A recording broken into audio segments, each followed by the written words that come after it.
Hey everyone, it's me, Stagger. Now, I will admit, I was losing my touch. When I first saw this episode, there were only a few things, like only three things that I could really find, and then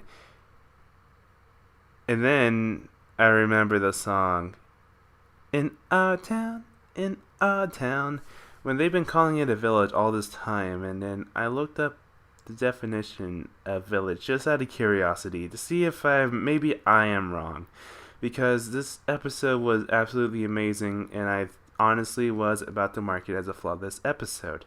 But then when I looked it up, I noticed that there is something smaller than a village, and that describes this area precisely. This is a hamlet. Not that kind of hamlet. This kind of hamlet.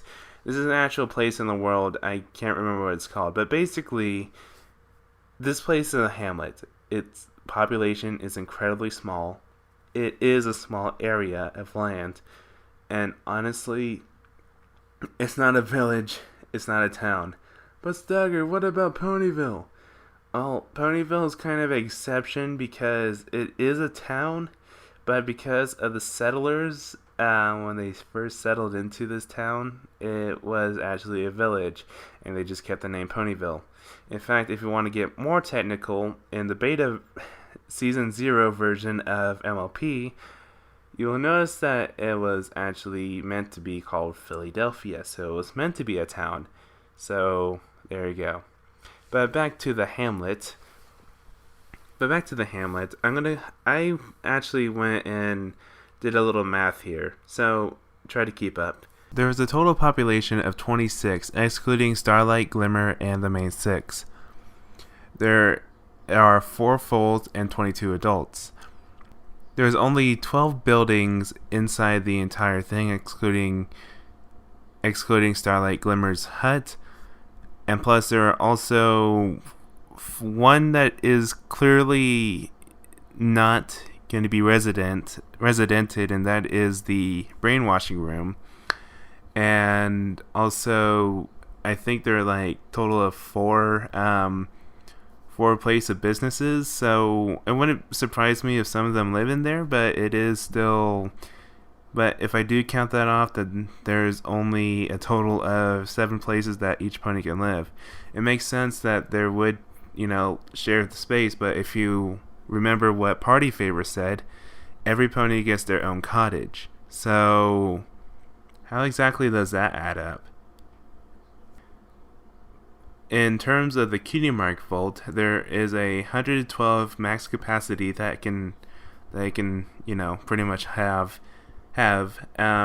Excluding the main 6's Cutie marks, there's only 100 marks that are residented, which also doesn't make quite sense because, as you can already tell, there are only a population of 26.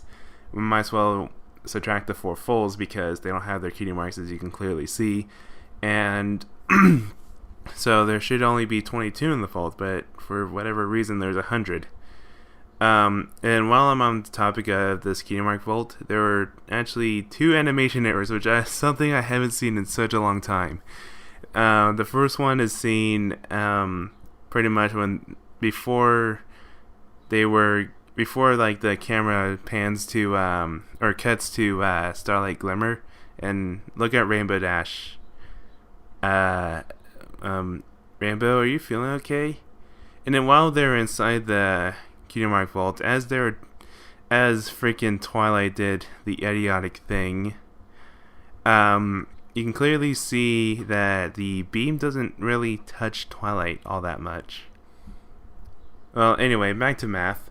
During the rebellion, you can see that there are 15 ponies that went in, and also another pony, I guess, went in late or whatever, and then Double Diamond came in, so I guess there's supposed to be 16 ponies that went in.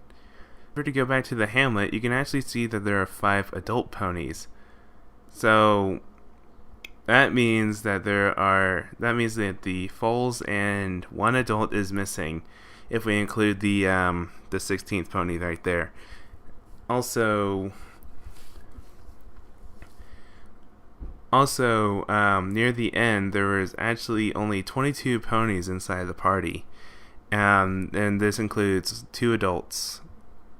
But there are 2 foals, and there are 2 foals. So that means that there are 2 other foals and 2 adults that are missing. And it's a possibility that this was a family that believed in strongly into Starlight Glimmer's philosophy. So there's a great chance that we can see her again, and I really look forward to it. Anyway, so that was pretty much the biggest error that I can really find. Well, besides that animation error. But, so let's go ahead and talk about some stuff that most people would actually miss. Word choice. Ego-filled, ego-filled, I have the transcript here. Ego-filled and conceit are pretty much the same word. Yeah. And also another part of the song, which was, you can never have a nightmare if you never dream. Now, honestly, I do find this a little bit disturbing. This line right here, even though it's supposed to be something like, oh yeah, you won't dream, so there's no thing to fear. Yeah, sure, why not? But the thing is, though, this actually has a lot deeper meaning, because if you never dream, there's no creativity if you never dream, there's absolutely no way that you can actually, continue seeking your goals, pretty much is what I'm trying to say. There's no way you can seek your goals and, excel in life. Without dreaming, you would pretty much be, well, bland and everything else, like their colors.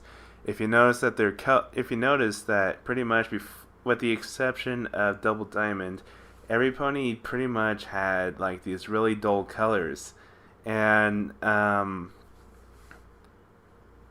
also their voices are actually stoic. If you listen to their voices, you can kind of hear that they all sound like this. This is because every pony is equal and they will all speak equally in terms of an equal voice and equal pace. They're all equal, and even their voice level has been equal throughout the entire episode. Seriously, even when it seems like they're shouting, they're actually not. This is actually as loud as their voice can get. They don't actually get any louder than this.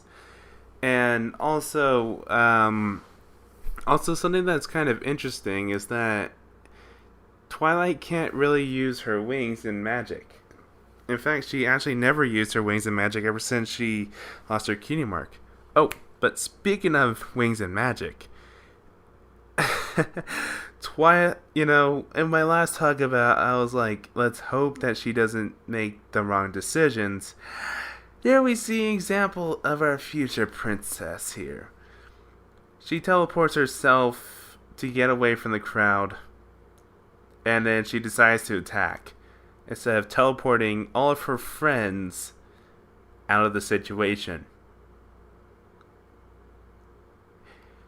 So first of all, we see someone who's technically harmless starting to be attacked by a freaking princess.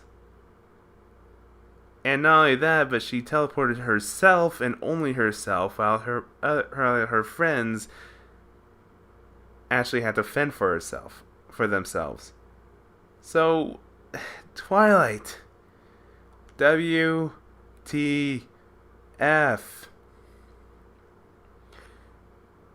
You're just like your mentor.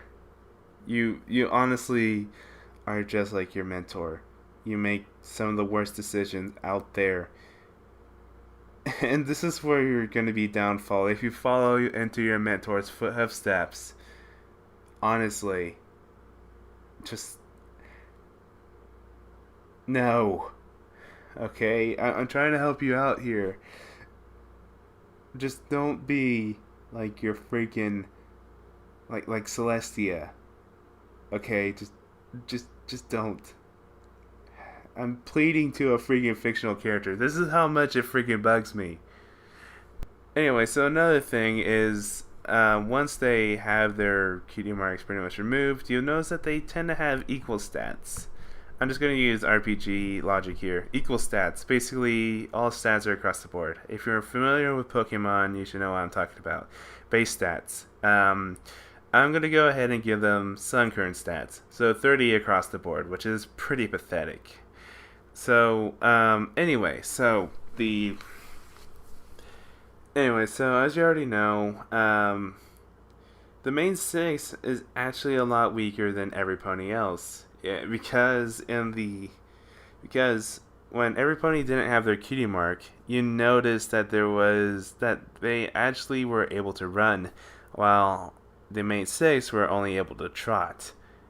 Also, in terms of flying is involved, the flying is equal, except for during the early time where they're pretty much in the brainwashing room, as you can see from Rainbow Dash, who actually sprung up the air and made that little jet noise, indicating that she still actually had some of her talent left.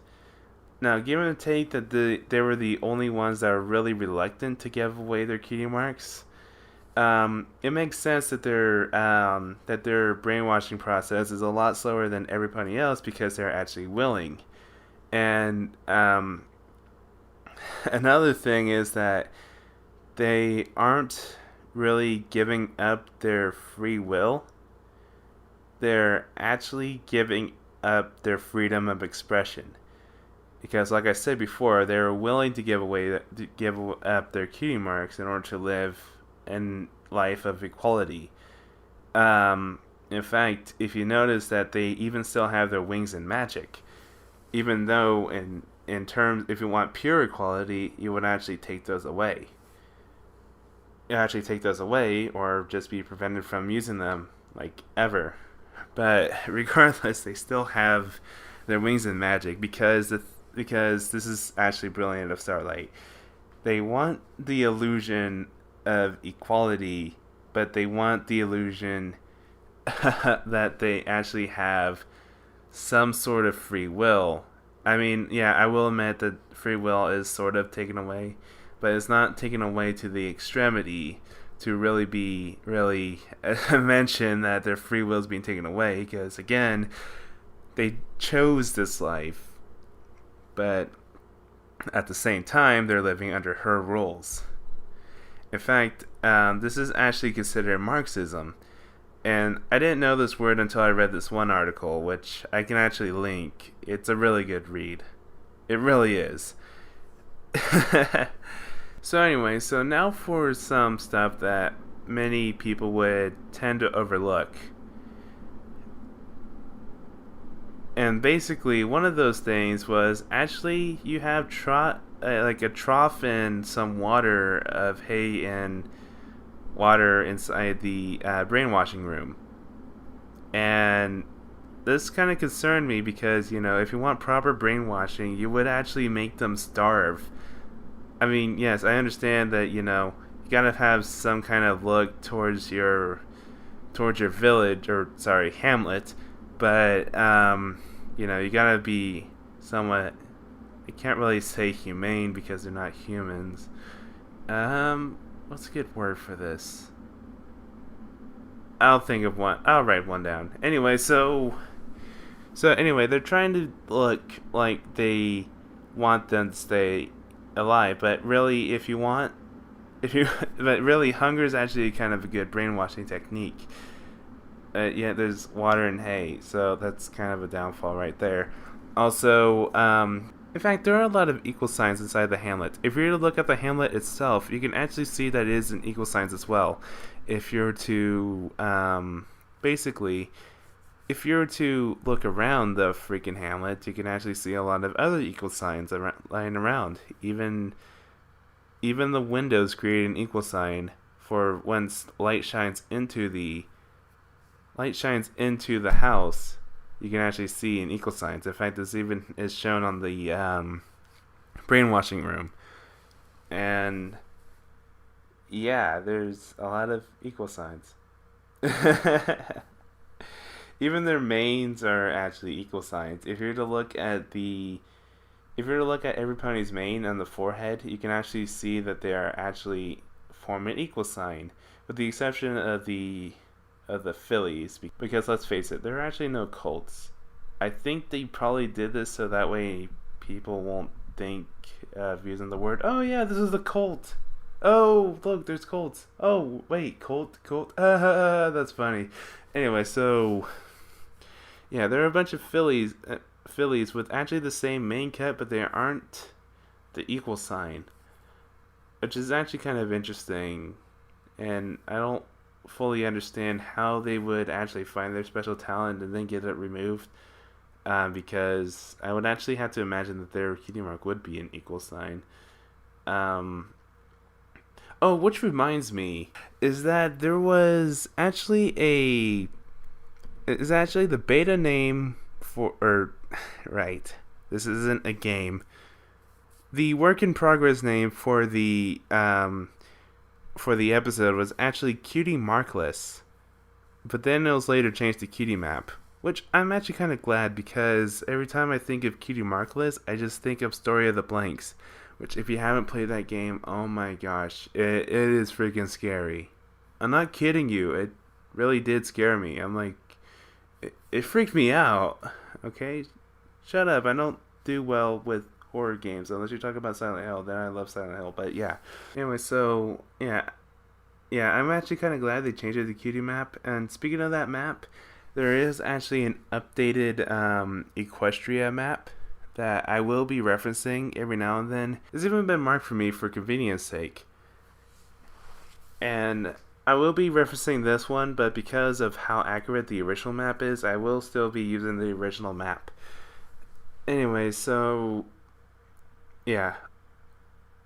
Anyway, so I'm glad that they changed the title, because it would have really just, because I would have actually honestly think that, like, oh my gosh, this keeps reminding me of the Story of the Blanks. I can't put it up on my top tier list, and this is now on my top tier list, by the way. This is the best episode AF ever done. I'm sorry Babseed, I'm sorry Canterlot Wedding. This surpasses both of you. And also, I'm sorry Queen Chrysalis, and I'm sorry Fluttershy, but I found my new waifu, and I want her to be mine forever and ever. We will create equality throughout the world. She is mine. Post edit, I completely forgot the question. Do you think that Twilight is a bit too aggressive, or that Twilight's been a little bit more on edge lately? I guess with the Battle of Tirek, it kind of, I don't know, caused post-traumatic stress disorder a little bit to her. Do you think this is gonna pretty much affect her role as princess? Write in the comments. I want to know what you think. Also, I'm thinking about starting a Reddit blog. Basically because of the very little amount of, well, errors that the show's been showing off lately. I mean, like, the previous episode only had one animation error and a blatantly obvious grammar error, but I couldn't find anything else other than those two. So if this episode, or if this talk about can get more than 2,000 minutes of view time, which is 3,000 minutes of view time, which is a lot more than my first talk about, which only has around 2,900 minutes of view time, despite it having 2,000 views. So that shows that obviously I'm doing something wrong, and I would really like some feedback into seeing, what can I do to improve these talkabouts. And but yeah, if this video can get 3,000 minutes of view time within, let's say, episode 10 of MLP, then I'll start a Reddit blog where I can actually do these more frequently and a lot easier. So yeah, anyway, so input. That's all I ask. So that's it, and I'll be seeing ya.